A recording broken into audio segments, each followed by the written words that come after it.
Dear friends, welcome to my YouTube channel.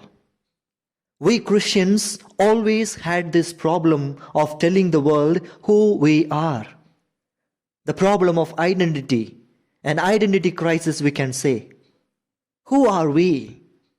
How are we to tell others who we are?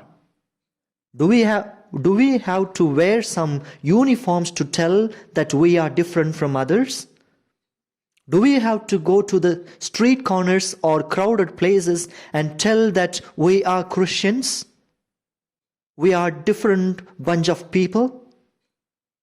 For Jesus, the essential mark and the identity of a Christian is not the way one speaks or dresses, but the way one lives his life.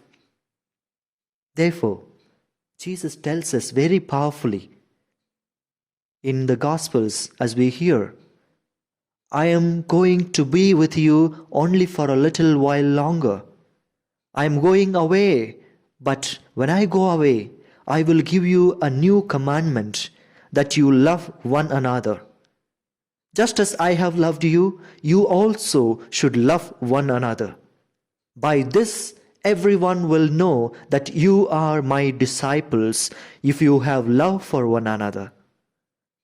Yes, my dear friends, we can say perhaps that love is the most used, most misused, and most abused word in this world. People use the word love for various types of attractions, abuses, and even misuses.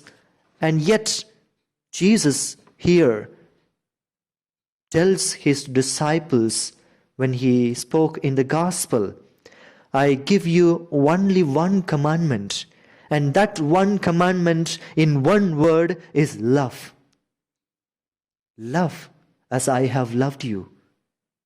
Therefore, what is the type of love with which Jesus loved his disciples? First of all, Jesus' love was a selfless love. He loved without expecting anything to get back. He loved the sinners.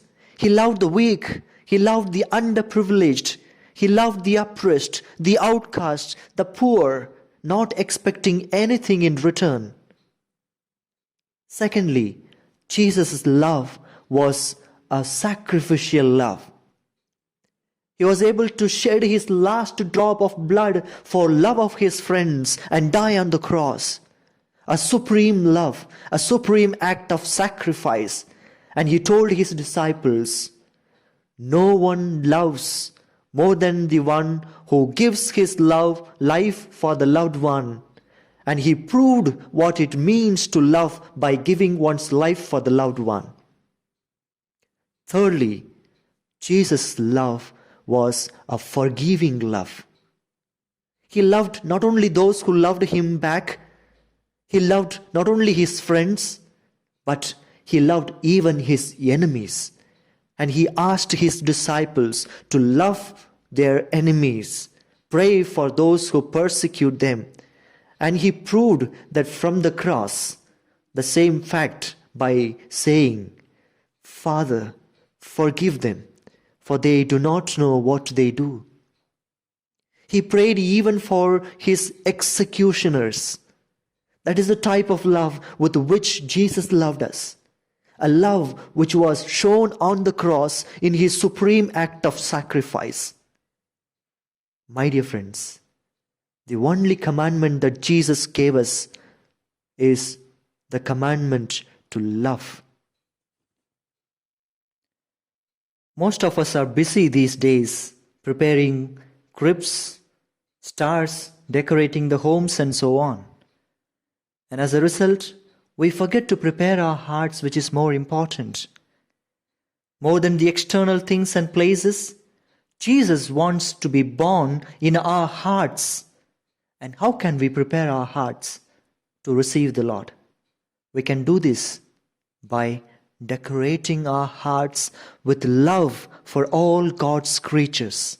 That's enough. This Christmas will be a meaningful one. God bless your efforts. Thank you for your time. Kindly like, comment, and share the link with others. Let everyone benefit from this message. Do not forget to subscribe and press the notification button for further updates.